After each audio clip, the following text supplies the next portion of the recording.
Good afternoon. This is Kim Min-seok, Chairperson of the Health and Welfare Committee at the National Assembly of the Republic of Korea. It is a great honor for me to deliver a keynote address at this online summit of the Gtipa, a global network of major think tanks. Getting straight to the point, the solution to combating the coronavirus epidemic is to return to essentials. More than 1 million people have died as a result of the coronavirus. Jeremy Rifkin warned that the fundamental causes of COVID-19 are climate change and deforestation, and they could lead to second and third outbreaks of another pandemic. I believe the problem is not the virus itself, but people. If Socrates were alive today, he would say, "Know thyself." COVID-19 is a crisis that hit all corners of the world at the same time. All outbreaks of contagious diseases in the 20th century occurred locally and regionally. A historical example of a crisis that hit the entire world at the same time is the Great Flood in the Genesis, when God drove all creatures into extinction except for Noah and his family. This is the first time a pandemic has triggered a simultaneous crisis on global real economy. This global economic crisis is of the greatest scale since the Great Depression. The economic crisis resulting from COVID-19 is not one from manufacturing, distribution, or finance. The pandemic has led to a rapid contraction of the face-to-face services industry, including restaurants, movie theaters, performance arts, tourism, and airlines through social and interstate distancing. Jack Attali anticipated that after the coronavirus, cultural contents on time, life, and death will become popular, along with the emergence of hologram art. People will perform, sing, and paint at home, sharing them on TikTok and other forms of social media. Online home deliveries have surged, and the working hours of essential workers, such as call center and delivery workers, have increased exponentially. Debates on basic income have become more intensified. Constructing a welfare system for the 21st century, different from that of the 20th century, which was based on wages and labor, has become a challenge for all countries. The reason lies in deepening polarization and a declining number of jobs. The economy of life will become increasingly important among fields like health, sanitation, food, agriculture, arts, and waste management. Health and education will become the most important. The robot industry and online distance learning will grow, giving rise to greater demands for education to build character and personality. Increasing population, urbanization, and globalization have reinforced the interconnectivity among countries, and pandemics similar to COVID-19 may become more regular and frequent, compelling us to live side by side with pandemics. Based on the confirmed cases per 1 million people, Korea is putting up a good fight against the virus. OECD predicted South Korea's economic growth rate for 2020 to be minus 1%. It is below zero, but it is the highest among OECD countries. What is the reason behind Korea's success in terms of quarantine and economy? From the beginning of the COVID-19 outbreak, the Korean government abided by 3 principles of openness, transparency, and democracy, and adopted the 3T, test, trace, treat strategy. It aimed to identify confirmed cases through widespread active testing, stem the spread of the virus by meticulous contact tracing, and treat the disease in the early infection stage. Bold decisions were made to adopt innovative and practical measures like the drive-through, which enabled minimal contact and swift testing. We implemented social distancing, but did not impose a lockdown that would tighten the economy. We were able to avoid de facto travel bans that were implemented in many countries. We did not close down stores, which enabled us to protect the basic rights of citizens. We had elections in which 30 million people voted without any incidents. But the true driver of success was the voluntary cooperation of citizens. Religious institutions and facilities accessed by many people were designated as high-risk facilities and had to be closed down. The Korean government required the use of medical masks since the early phase of the outbreak, and citizens cooperated voluntarily. All passengers using buses and subway wore masks, and fortunately, there has not been any reports of COVID-19 infections from using public transportation. The people created today's Republic of Korea through fierce independence movement, resistance against massacres by political soldiers, and a transition of power through candlelight demonstrations. The democracy of citizens was what enabled the country to rise from one of the most impoverished nations to become a member of the OECD and enabled the success in our quarantine measure. I have a deep respect for the Korean people and an unwavering belief in the future of democracy. Looking back, Korea's quarantine measures were a success because we went back to basics, such as wearing medical masks, voluntary social distancing, and hand washing. Some say that Koreans wear masks because they value organizations and are used to being monitored. But a recent survey showed that Koreans wore masks because they concerned about others at risk than for their own safety. It is worthwhile to remember the golden rule enshrined in the Bible: do unto others as you would have them do unto you.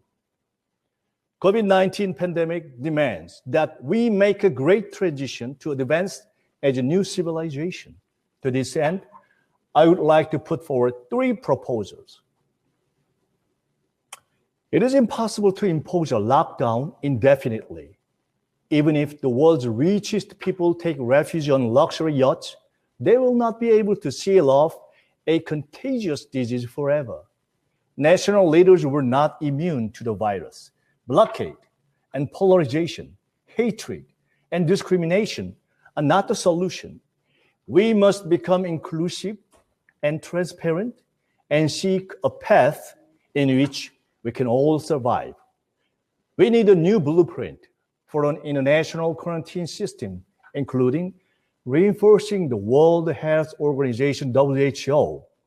We need a WHO plus. The WHO has grown financially weaker with the withdrawal of the United States and politically weaker in the controversy over COVID-19 in the early phase of the pandemic. We need to financially stabilize the organization while reinforcing its neutrality. It should be an organization that is not led by powerful countries, but in which the voices of countries vulnerable in health and medicine, such as in Asia and Africa, are heard.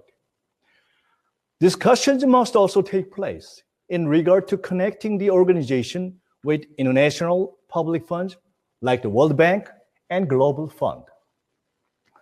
Secondly, I propose the launching of the Global Health-Keeping Forces. In contrast to peacekeeping forces that support peace in conflict areas, health-keeping forces must be an action-based international organization that provides support in responding to the outbreak of contagious diseases and health situations in vulnerable countries. The international community must garner efforts to achieve universal health coverage in every country. Impoverished people and developing countries are more vulnerable to diseases. The widespread epidemic further emphasized the need to increase the role of the public sector in providing essential healthcare services. Together with a swift development of the vaccine, a fair and efficient distribution must also be carried out for developing countries. Diagnosis, treatment, and vaccines that enable us to respond to threats against human health are global public goods. The Korean government and private sector will work to contribute to international justice and equity in health. We will also continue our efforts to improve cooperation in health with North Korea. We invite your engagement in this cause. Lastly, and most importantly, I want to host a platform of discussion in Seoul for collective intelligence as we prepare to make a transition in the history of civilization. My constituency, my district, includes Yeouido, also known as Korea's Manhattan. I have discussed with the district mayor of Yeouido regarding installation of a place for the world's young intellectuals. We will begin by providing a public office space for free for 3 years in a cutting-edge building in Yeouido, an area with world-leading culture, environment, and residential areas, along with cost-effective and comfortable accommodations. My idea is not to create a Silicon Valley, but a knowledge and wisdom valley. The doors of the office will be open to 30 individuals and institutions working in private, business, public, NGO, and academic institutions in various sectors, including economy, environment, AI, medical care, welfare, digital, culture, startups, lifelong learning, peace, and think tanks. We invite them to study, engage in discussions, enjoy Korean culture, and travel in Korea. We anticipate intense competition. Candidates will be selected through a fair deliberation process by experts acknowledged by Korea and the world like you. The only condition is that they share their ideas and knowledge and disclose their debates to the public. Each participant will be free to do their work, but they will be required to hold, perhaps once a month, regular open discussions on the future of civilization and create a knowledge hub that is to be shared with the world at no cost. Similar to the Club of Rome that was launched in 1968, let us launch the Seoul Campus or Seoul Campus in Seoul in 2021 to study and debate together. I offer my services as the Korean representative that proposed the establishment of the Asia-Pacific Parliamentarian Forum on Global Health 5 years ago and helped to institutionalize it. The coronavirus pandemic has offered a time of reflection for humanity. At this God-sent opportunity, we have searched our souls and gazed up at the sky. The thoughts we have during isolation and introspection and the kind of collective response we adopt will determine our future. As Arnold Toynbee said, historical advancements are the product of responding to challenges. No one knows when the coronavirus pandemic will end, nor how often another COVID-19 will break out in the future. It is inevitable that we adopt a with corona attitude and create a post-corona world. With corona ultimately means living with people, living with nature, and living with the world. The lesson that the Koreans have learned from the COVID-19 crisis is that the best vaccine is living with spirit. With spirit. This vaccine is the product of horizontal cooperation and multilateralism, of philanthropy and modesty. We must pursue new norms and new civilizations. The etymology of the English term civilization is related to the word citizen. The new civilization that must be created in unison by global citizens is the very world that Noah dreamed of as he opened the door of his ark, surrounded by the world's creatures after his isolation and time of introspection following the Great Flood.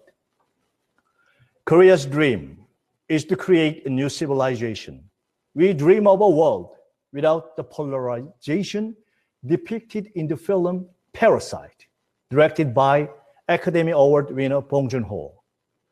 The Korean government has initiated the Digital New Deal, Green New Deal, and Social Safety Net New Deal, national projects to be carried out for a post-corona world. Korea's most beloved poet, Yoon Dong-ju, was tortured to death at the age of 28 in a colonial prison 6 months before independence in 1945, when World War II came to an end. I would like to close my keynote address by quoting a line from his poem, A New Path, that was recited at his funeral. My path, a new path, upon which I walked yesterday and will walk today. My path is forever a new path. The path of human civilization is arduous, but together we will once again prevail and create a new path. We will take the path of peace, health, purity, human security, and joint prosperity. Let us embark on this great new way, the way back to human nature of love and cooperation. Thank you for your attention. Thank you. Thank you very much.